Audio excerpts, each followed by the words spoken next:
Previously on Chad's Beer Reviews. I love to try. I don't know if they still make it, like the regular Ghost in the Machine. I want to see what the difference is. Hey, welcome to another episode of Chad's Beer Review. So this is not a rerun or a re-review.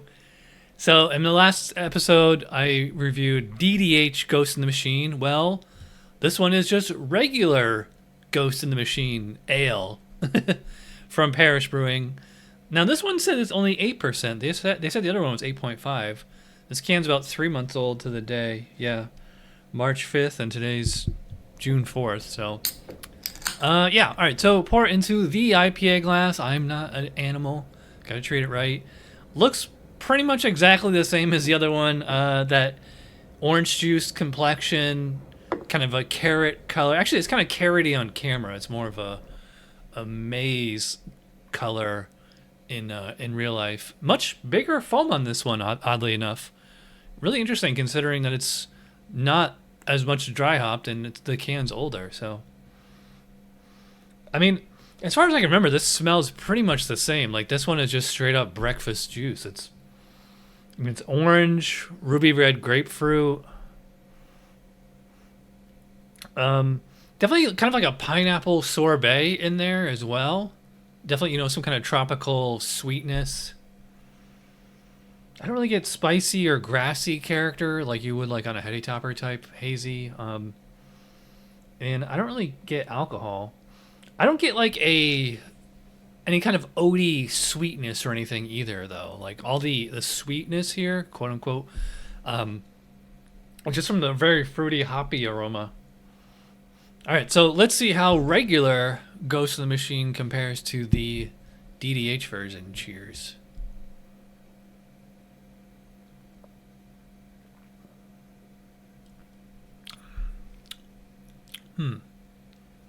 Okay, this one, as far as I can remember, this one tastes a little bit more orangey than the DDH.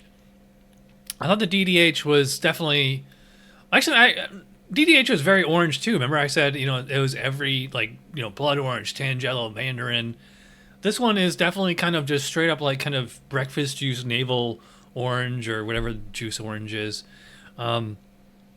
And then, but this also has a little bit more, oddly enough, of a kind of pineapple character.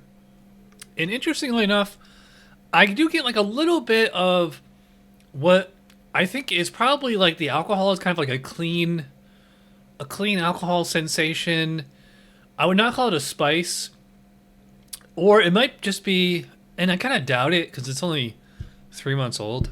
Wait, it is 3 months old, right? Not a year. Yeah. I'm getting a tiny little bit of a lemon lollipop character, but which is usually a sign to me of oxidation, like old beer. I don't think that's what that is here. I think it's just kind of a lemony hop character. All right, so Untapped has this one at 8.5 ABV, even though it says 8 on the can. And it also says 100 IBUs. That's also what they said for the DDH version, too. I do not believe this is 100 IBUs. I looked on the brewer's website. They don't say the IBUs, so I don't know where they're getting that from. I mean, anybody could just go on there and write that. To me, this seems like probably half that. This seems like 50 or 60 IBUs. I would say the mouthfeel in this one is it's not that it's thinner, it's just that it's slightly less creamy. I don't think I would call this one creamy. I would call it smooth for sure, I guess.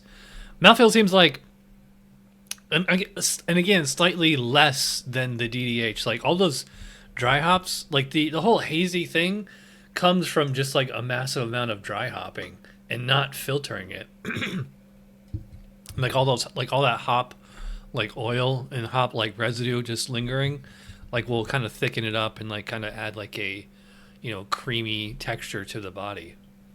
This one seems pretty much the same as, all the other good hazy, special double hazies that I've had the last few years. By the way, I did not get this on Tavour. I just got this my local Total Wine.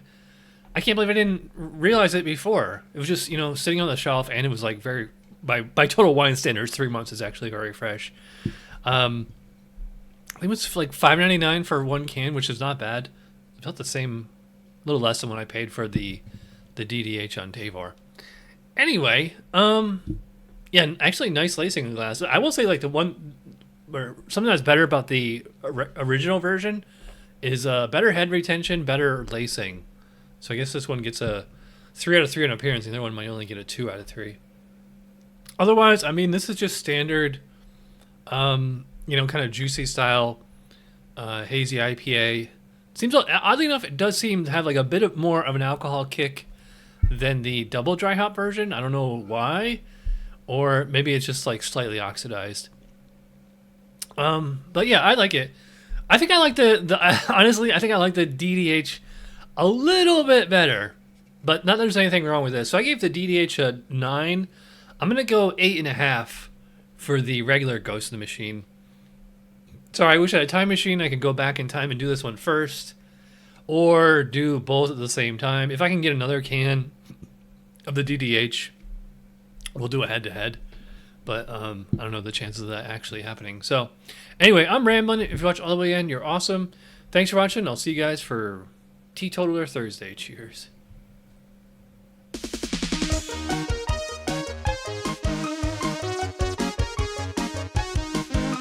Somebody brewed it, Chad just reviewed it. Thanks for watching Chad's Beer Reviews. Trust me, the next episode will be a lot better.